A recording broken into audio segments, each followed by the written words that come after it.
ಎಲ್ಲ ಸ್ಪರ್ಧಾರ್ಥಿಗಳಿಗೆ ನಮಸ್ಕಾರಗಳು. ನಾನು ಕರ್ನಾಟಕ ಅಕಾಡೆಮಿಯ ಎಜುಕೇಟರ್ ಇಮಾಂಸ ಮುಲ್ತಾನಿ. ಈ ವಿಡಿಯೋದಲ್ಲಿ ನಾನು ಫೆಬ್ರವರಿ 8, 2026ರಂದು ನಡೀತಕ್ಕಂತಹ ಒಂದು ಸಿಟೆಟ್ ಪರೀಕ್ಷೆಗೆ ನೀವೆಲ್ಲರೂ ತಯಾರನ್ನ ಮಾಡ್ತಾ ಇದ್ರಿ ಅಂತ ಅನ್ಕೋತೀನಿ. ಕರ್ನಾಟಕ ಟೆಟ್ಟಲ್ಲಿ ಪಾಸ್ ಆಗದೇ ಇರತಕ್ಕಂಥವ್ರು ಹಾಗೂ ಕಡಿಮೆ ಅಂಕಗಳನ್ನ ತೆಗೆದುಕೊಂಡಿರ್ತಕ್ಕಂಥವ್ರು ಸೊ ಈ ಎಕ್ಸಾಮನ್ನು ಬರಲಿಕ್ಕೆ ಹೊರಟಿದ್ರಿ. ಸೊ ಇಲ್ಲಿ ಯಾವೆಲ್ಲ ಬುಕ್ಸ್ಗಳನ್ನು ನೀವು ಫಾಲೋ ಮಾಡಿದರೆ ಹೆಲ್ಪ್ಫುಲ್ ಆಗುತ್ತೆ ಅಂತಕ್ಕಂಥದ್ದು ನಿಮಗೆ ತಿಳಿಸ್ಕೊಡ್ತಾ ಇದ್ದೀನಿ. ಶಾರ್ಟ್ ಟೈಮ್ ಇದೆ, ಸೊ ಅದರಲ್ಲಿ ಕೂಡ ಏನು ಮಾಡ್ಬೋದು ಅಂತಕ್ಕಂಥದ್ದನ್ನು ಕೂಡ ನಿಮ್ಗೆ ಹೇಳ್ತೀನಿ. ಫಸ್ಟ್ ರೆಫರೆನ್ಸ್ ಬುಕ್ಸ್ಗಳನ್ನ ನೋಡೋದಾದ್ರೆ, ಸೊ ಇದು ಕೇವಲ ಫಸ್ಟ್ ಅರ್ಥ ಮಾಡ್ಕೋಬೇಕು, ಇಂಗ್ಲಿಷ್ ಮಾಧ್ಯಮ ಅಥವಾ ಹಿಂದಿ ಮಾಧ್ಯಮದಲ್ಲಿ ಇರುತ್ತೆ, ಕನ್ನಡ ಮಾಧ್ಯಮದಲ್ಲಿ ಇರೋದಿಲ್ಲ. Point number 1.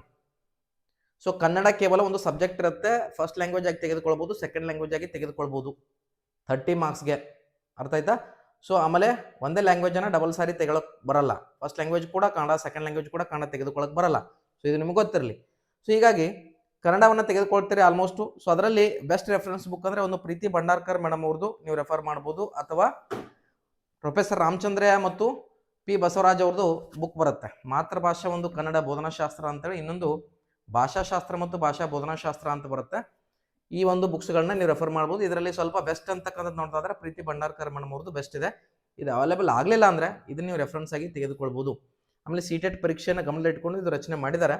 ಸೊ ಹೀಗಾಗಿ ಇದು ಒಂದು ಬುಕ್ಕನ್ನು ನಿಮಗೆ ಇಲ್ಲಿ ಕನ್ನಡ ಭಾಷೆಗೆ ಸಜೆಸ್ಟ್ ಮಾಡ್ತಾ ಇದ್ದೀನಿ. ಇನ್ನು ತುಂಬ ಜನ ಕೇಳ್ತಾ ಇರ್ತೀರಿ ಸೈಕಾಲಜಿಗೆ ಯಾವ ಬುಕ್ಸನ್ನು ನಾವು ಓದಬೇಕು ಅಂತಕ್ಕಂಥದ್ದು. ಕ್ವಶನ್ ಪೇಪರ್ ಸಾಲ್ವ್ ಮಾಡಿರ್ತಕ್ಕಂಥ ಒಂದು ಬುಕ್ ಬರುತ್ತೆ. ಕಂಟೆಂಟ್ ಬುಕ್ ನೋಡೋದಾದ್ರೆ ನೀವು ಮ್ಯಾಗ್ರೋ ಹಿಲ್ ಅವ್ರದ್ದು ತೆಗೆದುಕೊಡ್ರಿ, ಚೈಲ್ಡ್ ಡೆವಲಪ್ಮೆಂಟ್ ಆ್ಯಂಡ್ ಪೆಡಗಾಗಿ ಅಂತೇಳಿ. ಸೊ ಇದು ಚೈಲ್ಡ್ ಡೆವಲಪ್ಮೆಂಟ್ ಪೆಡಗಾಜಿ ಒಂದು ಟೆಕ್ಸ್ಟ್ ಬುಕ್ ಅವ್ರದ್ದು.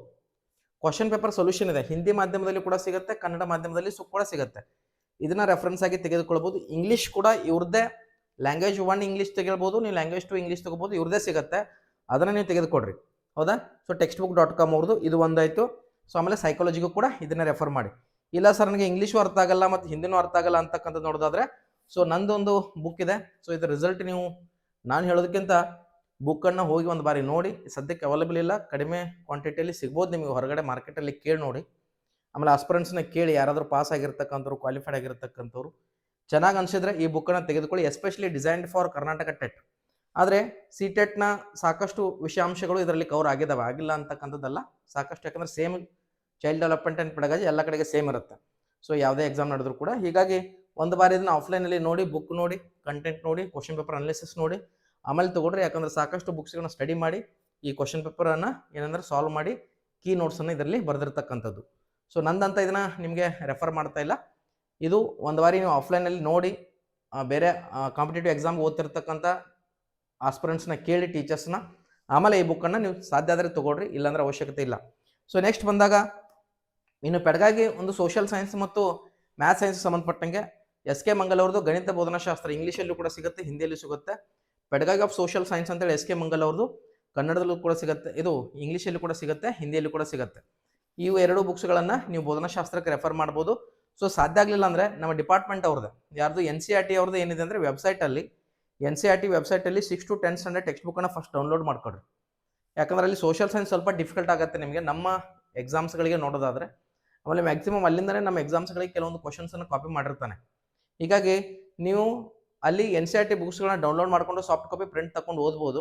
ಇಲ್ಲಾಂದರೆ ಕ್ವಶನ್ ಪೇಪರ್ ಸೊಲ್ಯೂಷನ್ ಅಂತ ಬರ್ತವೆ. ಫಾರ್ ಎಕ್ಸಾಂಪಲ್ ಈಗ ಇದು ಅಡ್ಡಾ 24/7 ಅವ್ರದ್ದಿದೆ. ಆಮೇಲೆ ಇದೇ ರೀತಿಯಾಗಿ ಅಧ್ಯಯನ ಮಂತ್ರ ಅವ್ರದ್ದು ಸಿಗುತ್ತೆ.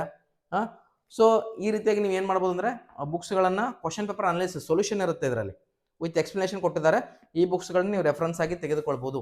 ಆಮೇಲೆ ಹಿಂದಿ ಯಾರು ಓದ್ತಾ ಇರ್ತೀರಿ ಅವ್ರಿಗೂ ಕೂಡ ಈ ಒಂದು ಲ್ಯಾಂಗ್ವೇಜ್ 2 ಅಥವಾ ಲ್ಯಾಂಗ್ವೇಜ್ 1 ಹಿಂದಿ ಓದ್ತಿರ್ತಕ್ಕಂಥವ್ರು ಅವರು ಕೂಡ ಕ್ವಶನ್ ಪೇಪರ್ ಸೊಲ್ಯೂಷನ್ ಇರ್ತಕ್ಕಂಥ ಈ ರೀತಿಯಾಗಿ ಯಾವುದೇ ಒಂದು ಬುಕ್ಕನ್ನು ತೆಗೆದುಕೊಳ್ಬೋದು. ಸೊ ಅದು ನಿಮಗೆ ಯೂಸ್ಫುಲ್ ಆಗುತ್ತೆ. ಆಮೇಲೆ ಟೆಕ್ಸ್ಟ್ ಬುಕ್ ಅವ್ರದ್ದು ಚೆನ್ನಾಗಿದೆ, ಅಧ್ಯಯನ ಮಂತ್ರ ಅವ್ರದ್ದು ಚೆನ್ನಾಗಿದೆ, ಅವ್ರದ್ದು ರೆಫರೆನ್ಸ್ಗಾಗಿ ತೆಗೆದುಕೊಡ್ರಿ. ಸೊ ಇದೆಲ್ಲನೂ ಆಗಲ್ಲ ಅಂದರೆ ಒಂದು ಕ್ವಶನ್ ಬ್ಯಾಂಕ್ ತೊಗೊಂಡು ಆ ಕ್ವಶನ್ ಬ್ಯಾಂಕನ್ನು ಪ್ರಾಕ್ಟೀಸ್ ಮಾಡ್ತಾ ಹೋಗಿ, ಪದೇ ಕ್ವಶನ್ ಬ್ಯಾಂಕನ್ನು ಪ್ರಾಕ್ಟೀಸ್ ಮಾಡೋದ್ರಿಂದ. ಸೊ ಸಿಟೆಟ್ ಒಂದು ನಾನು ಕೂಡ 3 ಸಾರಿ ಸಿಟೆಟ್ ಆಗಿದ್ದೀನಿ, 9 ಸಾರಿ ಒಂದು ಕರ್ನಾಟಕ ಟೆಟ್ಟನ್ನು ಕ್ವಾಲಿಫೈ ಆಗಿದ್ದೀನಿ. ಸೊ ಹೀಗಾಗಿ ಸಿಟೆಟಲ್ಲಿ maximum repeated questions previous year question ಪೇಪರಿಂದನೇ ಬರ್ತಕ್ಕಂಥದ್ದು. ಹೀಗಾಗಿ ಅದನ್ನು ನೀವೇನು ಮಾಡೋದು ಅಂದರೆ ಸ್ಟಡಿ ಮಾಡೋದ್ರಿಂದ ಹೆಲ್ಪ್ಫುಲ್ ಆಗುತ್ತೆ. ಸೊ ಸಾಧ್ಯ ಆದರೆ ಕರ್ನಾಟಕ ಅಕಾಡೆಮಿಯಿಂದ ನಿಮ್ಮೆಲ್ಲರಿಗೂ ಆ ಒಂದು ಕ್ವಶನ್ ಪೇಪರ್ ಸೊಲ್ಯೂಷನ್ ಒಂದು ಬ್ಯಾಚನ್ನು ಪ್ರಾರಂಭ ಮಾಡ್ಬೇಕಂತ ಹೇಳಿ, ಅದರಲ್ಲಿ ಇಲ್ಲಿವರೆಗೆ 2011ರಿಂದ 2025ರವರೆಗೆ ಏನು ಕ್ವಶನ್ ಪೇಪರ್ಸ್ ನಡೆದಿದ್ದಾವೆ ಅವೆಲ್ಲವೂ ಕೂಡ ಏನಂದರೆ ಸೊಲ್ಯೂಷನ್ ಕ್ಲಾಸಸ್ಗಳ ಮುಖಾಂತರ ಕೊಡ್ತಕ್ಕಂಥ ಪ್ರಯತ್ನವನ್ನು ಮಾಡಬೇಕು ಅಂತ ಇದ್ದೀವಿ. ನೋಡೋಣ ಯಾವ ಬೇಸಿಸ್ ಮೇಲೆ ಅದನ್ನು ಮಾಡ್ಬೋದು ಅಂತಕ್ಕಂಥದ್ದು. ಐ ಹೋಪ್ ಈ ವಿಡಿಯೋ ನಿಮಗೆ ಅರ್ಥ ಆಗಿದೆ ಅನ್ಕೋತೀನಿ ಆ್ಯಂಡ್ ಹೆಲ್ಪ್ಫುಲ್ ಆಗಿದೆ ಅನ್ಕೋತೀನಿ. ಸೊ ಚೆನ್ನಾಗಿ ಪ್ರಿಪೇರ್ ಆಗಿ ಚೆನ್ನಾಗಿ ಮಾರ್ಕ್ಸ್ ತೊಗೊಳ್ತಕ್ಕಂಥ ಪ್ರಯತ್ನ ಮಾಡಿ. Thanks for watching this video. Have a nice day. ವಂದನೆಗಳು.